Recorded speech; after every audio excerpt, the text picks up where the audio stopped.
మార్గశిర మాసంలో లక్ష్మీదేవి పూజ చేసుకొని లక్ష్మీవార వ్రతాన్ని ఆచరించడం వలన సంపద, శ్రేయస్సు, ఆరోగ్యం కలుగుతాయి. Hi friends, welcome back to my channel Jaswin Jessica. అందరూ ఎలా ఉన్నారండి? నేనైతే చాలా బాగున్నాను. మీరందరూ కూడా బాగుండాలని మనస్ఫూర్తిగా కోరుకుంటున్నాను. మరో మంచి వీడియోతో మీ ముందుకైతే వచ్చేసానండి. ఈ వీడియో అయితే మీ అందరికీ చాలా బాగా నచ్చుతుంది, ఉపయోగపడుతుంది. నా వీడియో పూర్తిగా చూడండి. నచ్చితే కనుక ఒక చిన్న లైక్ అయితే ఇవ్వండి. శ్రావణ మాసం అంటే లక్ష్మీదేవికి ఎంతో ప్రీతికరమైన మాసం కదండి. మనం శ్రావణ మాసంలో లక్ష్మీదేవి అమ్మవారికి ప్రత్యేకంగా పూజలు చేస్తూ ఉంటాం. వరలక్ష్మి వ్రతం కూడా జరుపుకుంటూ ఉంటాం. అలాగే శుక్రవారం రోజున అమ్మవారిని ప్రత్యేకంగా పూజిస్తాం. అలాగే మార్గశిర మాసంలో కూడా గురువారం రోజున లక్ష్మీదేవి అమ్మవారిని విశేషంగా పూజించాలి. శ్రావణ మాసంలో అమ్మవారిని ఏ విధంగా పూజిస్తామో అలానే మార్గశిర మాసంలో కూడా అమ్మవారిని అంతే విశేషంగా పూజించాలి. అయితే మార్గశిర మాసంలో గురువారం రోజున మార్గశిర లక్ష్మీవారం అంటే గురువారం రోజున పూజించాలి. శ్రావణ మాసంలో మనందరం కూడా వరలక్ష్మీదేవి అమ్మవారిని పూజిస్తూ ఉంటాం. వరలక్ష్మి వ్రతం కూడా జరుపుకుంటూ ఉంటాం. శ్రావణ మాసంలో వరలక్ష్మి వ్రతాన్ని ఆచరించడం వల్ల మనకి ఆర్థిక సమస్యలు తొలగిపోతాయి. అలాగే మార్గశిర మాసంలో మార్గశిర గురువారం రోజున లక్ష్మీదేవి అమ్మవారిని పూజించడం వలన మనకే కాకుండా మన పుట్టింట్లో కూడా ఆర్థిక సమస్యలన్నీ తొలగిపోతాయి. మార్గశిర మాసంలో మనం అమ్మవారిని పూజించామనుకోండి, మన పుట్టింట్లో ఉన్న రుణ సమస్యలన్నీ తొలగిపోతాయి. అందుకే మార్గశిర మాసం కూడా చాలా ప్రత్యేకమైనది. కార్తీక మాసంలో మనం నదీ స్నానాలు చేస్తూ ఉంటాం కదా, అలాగే మార్గశిర మాసంలో నదీ స్నానం చేస్తే చాలా మంచిది, చాలా పుణ్యం కూడా. గురువారం రోజున లక్ష్మీ పూజ చేసుకోవాలి. మార్గశిర మాసంలో వచ్చే గురువారం రోజున లక్ష్మీ పూజ అయితే చేసుకోవాలి. ఒక్కొక్కసారి 5 గురువారాలు వస్తాయి, ఒక్కొక్కసారి 4 గురువారాలు వస్తాయి. అయితే సంకల్పం తీసుకొని 5 గురువారాలు చేసుకుంటాం. 4 గురువారాలే వచ్చాయనుకోండి, ఇంకొక గురువారం ఎప్పుడు చేసుకోవాలంటే పుష్యమాసంలో మొదటి గురువారం రోజున పూజ చేసుకుంటే మొత్తం 5 గురువారాలు అయితే కంప్లీట్ అయిపోతాయి. అయితే ఈరోజు ఈ వీడియోలో ఈసారి మార్గశిర మాసంలో ఎన్ని గురువారాలు వచ్చాయి, ఏ తేదీలో వచ్చాయి అనే విషయాలు తెలుసుకుందాం.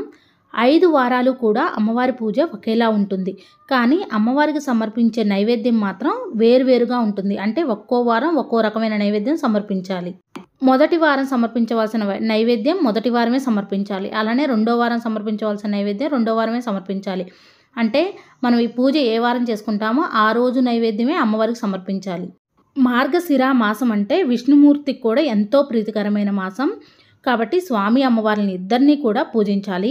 స్వామి అమ్మవార్ల అనుగ్రహం మన మీద ఉందంటే మనకి ఎలాంటి లోటు ఉండదు. మనం ఎప్పుడూ కూడా సుఖ సంతోషాలతో ఆయురారోగ్యాలతో ఉంటాం.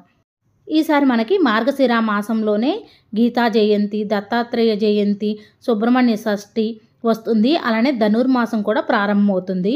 ఈ 2024 సంవత్సరంలో మార్గశిర మాసం డిసెంబర్ 2 సోమవారం రోజున ప్రారంభమవుతుంది. డిసెంబర్ 30 సోమవారం రోజుతో ముగుస్తుంది. ఈసారి మార్గశిర మాసంలో 4 గురువారాలు వచ్చాయి. మార్గశిర మాసం ఎప్పటి నుంచి ప్రారంభమవుతుందంటే డిసెంబర్ 2 సోమవారం నుంచి ప్రారంభమై డిసెంబర్ 30 సోమవారంతో ముగుస్తుంది. ఈసారి 4 గురువారాలు వచ్చాయి కదా. మొదటి మార్గశిర లక్ష్మీవారం వచ్చేసి డిసెంబర్ 5, రెండవ మార్గశిర లక్ష్మీ గురువారం వచ్చేసి డిసెంబర్ 12, మూడవ లక్ష్మీ గురువారం వచ్చేసి డిసెంబర్ 19, నాలుగవ మార్గశిర లక్ష్మీ గురువారం వచ్చేసి డిసెంబర్ 26వ తేదీన వచ్చింది. ఈసారి మార్గశిర మాసంలో 4 గురువారాలు అయితే వచ్చాయండి. మార్గశిర లక్ష్మీ గురువార వ్రతాన్ని ఆచరించాల్సిన అనుకునేవారు 5 గురువారాలు అయితే చేయాలి కదా. పుష్యమాసంలో చేసుకోవాలండి. పుష్యమాసంలో 5వ గురువారం ఎప్పుడు వచ్చిందంటే జనవరి 2 గురువారం రోజున చేసుకోవాలి. అలాగే ధనుర్మాసం డిసెంబర్ 16 సోమవారం రోజున ప్రారంభమవుతుంది. మార్గశిర మాసం అంటే చాలా ప్రత్యేకమైన మాసం అండి. ఎందుకంటే మనం ప్రతి శుక్రవారం అలానే శ్రావణ మాసంలో లక్ష్మీదేవి అమ్మవారిని పూజిస్తాం కదా, అది మన కోసం పూజిస్తాం. మార్గశిర మాసంలో లక్ష్మీదేవి అమ్మవారిని పూజించామనుకోండి, మన తల్లిదండ్రులకి మంచి జరుగుతుంది, మనకి మంచి జరుగుతుందండి. మన పుట్టిల్లు బాగుంటేనే మనం కూడా బాగుంటాం కదా. మన పుట్టింటికి మంచి జరగాలంటే మార్గశిర మాసంలో తప్పకుండా లక్ష్మీదేవి అమ్మవారిని పూజించాలి. స్వామి అమ్మవారిని ఇద్దరినీ కూడా పూజిస్తే మంచిది. అయితే మార్గశిర లక్ష్మీ గురువారం రోజున గురువార వ్రతాన్ని ఆచరించాలంటే కొన్ని నియమాలు అయితే పాటించాలి. ఆ నియమాలు ఏంటో ఇంకొక వీడియోలో షేర్ చేస్తానండి. ఆ నియమాలను పాటిస్తేనే పూజ చేసుకోగలుగుతాము. ఆ నియమాలను పాటిస్తూ లక్ష్మీవార వ్రతాన్ని చేసుకుంటే చాలా మంచిది. కొంతమంది లక్ష్మీవార వ్రతం చేయలేని వాళ్ళు ఉంటారు. అలాంటి వారు నార్మల్గా అయినా గురువారం రోజున లక్ష్మీదేవి అమ్మవారి పూజను చేసుకోవచ్చు. మార్గశిర లక్ష్మీ గురువారం రోజున అమ్మవారికి పూజ చేసుకొని వ్రత కథని వినాలి లేదా చదువుకోవాలండి. లక్ష్మీవార వ్రత కథను కూడా ఇంకొక వీడియోలో షేర్ చేస్తానండి. కొన్ని నియమాలు అయితే తప్పకుండా పాటించాలి. అమ్మవారి పూజా విధానం కూడా ఇంకొక వీడియోలో షేర్ చేస్తాను. నా ఈ వీడియో మీకు నచ్చిందని అనుకుంటున్నాను. ఎంతో కొంత యూజ్ అయిందని అనుకుంటున్నాను. నా వీడియో నచ్చితే ప్లీజ్ లైక్ చేయండి, షేర్ చేయండి, కామెంట్ చేయండి ఫ్రెండ్స్. కొత్త వారు ఎవరైనా మన ఛానల్ చూస్తున్నట్టయితే సబ్స్క్రైబ్ చేసుకోండి. Thank you for watching. Bye అండి.